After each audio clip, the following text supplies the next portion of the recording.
So I recently started playing this game called Among Us. For the people who don't know, it's a multiplayer online game that up to 10 people can play together being anywhere in the world. I am not a proper gamer by any standard, I think, though I have played my fair share of games in my life until now. But what got me interested into this game is the idea it is based upon, which is very simple yet very interesting. And when I tell you about it, I'm sure you'd be interested as well. So make sure to listen till the end.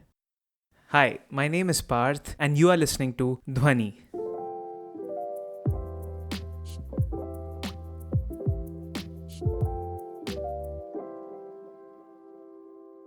So from a very early age in my childhood, we had a computer at home thanks to my dad's work. He has been in the industry from the early days. And because there was a computer, there were games in it. Even back when the monitor was monochrome and the mouse had a ball and when there was a floppy disk in the CPU. Therefore, I am of that generation who, along with all the other technologies, have also witnessed the evolution of gaming. Some of the games from those days that I remember are Bricks, Tanks, Tetris maybe. Then when we graduated to colored monitors, there were games like Dave, Prince of Persia, Aladdin, and so on. Though we can categorize electronic gaming today in a lot of different ways, I'll be talking about some basic ones in this episode, and I will try to convince you that how today electronic gaming is almost comparable to physical sports in many ways. I know, it is a little controversial, but please hear me out.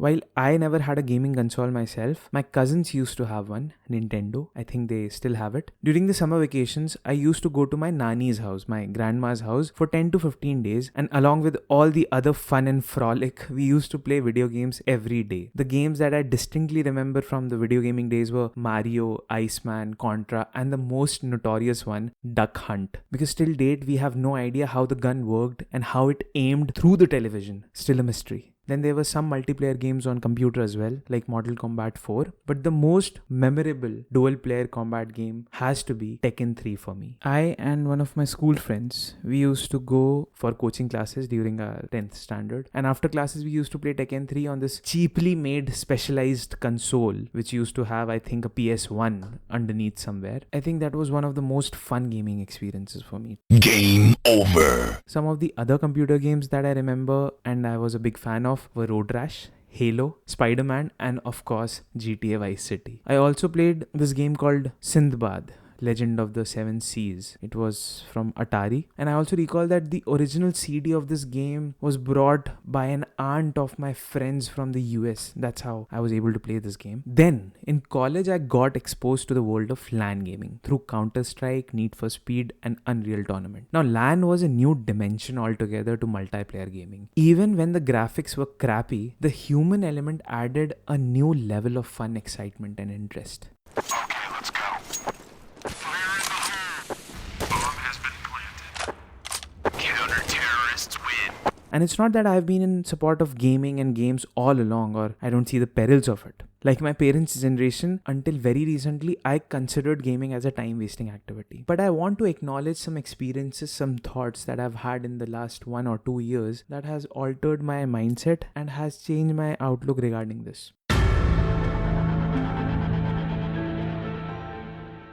So after undergrad college, there was this gap of several years when I started working, when I didn't play any games, until the summer of 2018. I went to an old friend's house to meet him after a very long time. And for the entire 3 or 4 hours I was there, he and his flatmates just played this game called PubG for the entire time. And I was so pissed off.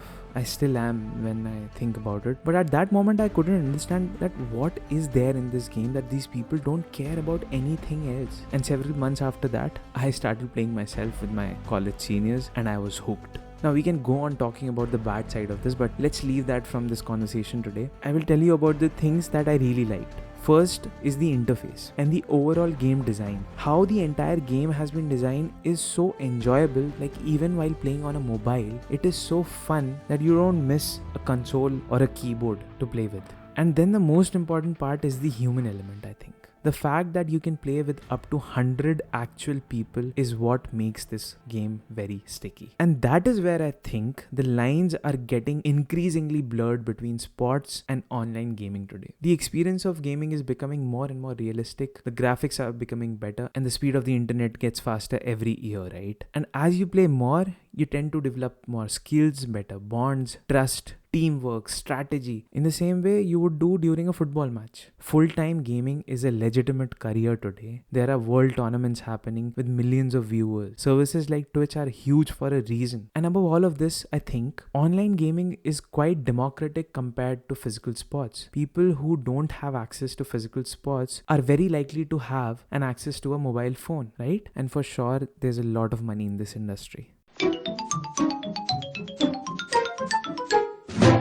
Like, I've been into chess for a very long time, much before Queen's Gambit on Netflix took over the internet. And I listened to this podcast called Seen Unseen, which is hosted by Amit Verma. And Amit mentions about this very interesting thing about chess, that today majority of the players in the world of chess, I think somewhere around 80%, are below the age of 18 because they have been practicing for years. And how they were able to do it? Chess.com. And if you think about it, there's no difference moving from a physical chessboard to an online chessboard, right? It is in fact better. You have access to all the world players. You can play with the computer. You can develop your skills in a much better way. So why not? With the rise of mobile gaming today, people are able to play and connect with each other like never before. So apart from giving the virus to each other, the ethos of globalization, which is to understand each other's culture, happens very conveniently with online gaming. And you know how we think about the people of the internet as mean, all the trolling and bullying that goes around. In the gaming world, somehow the people are very nice. Maybe because everybody is united towards a common objective in the game, or maybe because we are innately supposed to be good human beings like that. Who knows what's the reason? But I do understand that this is a very slippery slope as well, because there are people who become disillusioned and start spending more time in the virtual world than the actual one.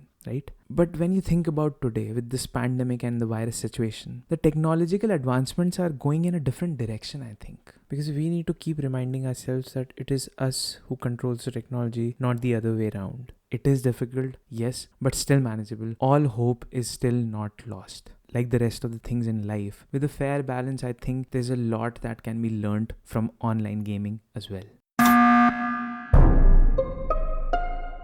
Now, as promised, let me tell you about Among Us. So as I was telling earlier, Among Us is a multiplayer online game which can have up to 10 people. And by people, I mean real human beings, not bots. It can be played with friends if you can convince them to join, or you can play with strangers as well. It's also very fun. So in a game, there could be up to 1 or 2 imposters, and the remaining people are the crew members who are supposed to complete a certain number of tasks without getting killed by the imposters.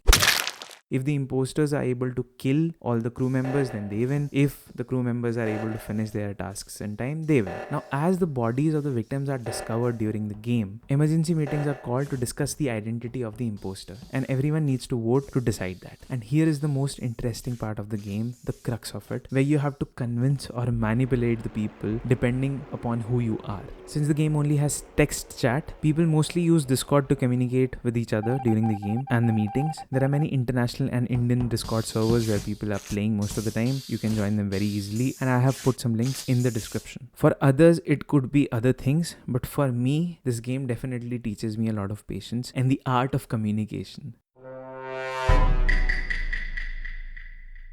If you also play a game that a lot of people might not know, why don't you tell me about it by writing to me at info@dhvani.co.in. You can log on to dhvani.co.in/podcast. You can send me voice notes on Facebook, or you can also DM me on Instagram. I have mentioned all these details in the show notes. This episode was written, hosted and produced by me. My name is Parth Chauhan. The theme music of the show that you are listening right now was composed by Cutie Honey Bunch. Logo for Dhvani was designed by Soumya Garg. Dhvani podcast is available on all major podcatching platforms like Spotify, Stitcher, Amazon Music, Google Podcast, Apple Podcast, and all the places where podcasts can be found. Please continue to support and listen to this podcast as you have done till now. If you like what you hear, you can buy me a coffee. The link is in the description as well. So try out some games. Maybe it would be interesting for you. Try to play Among Us. Maybe you will have fun. Thank you. See you in the next one. Bye.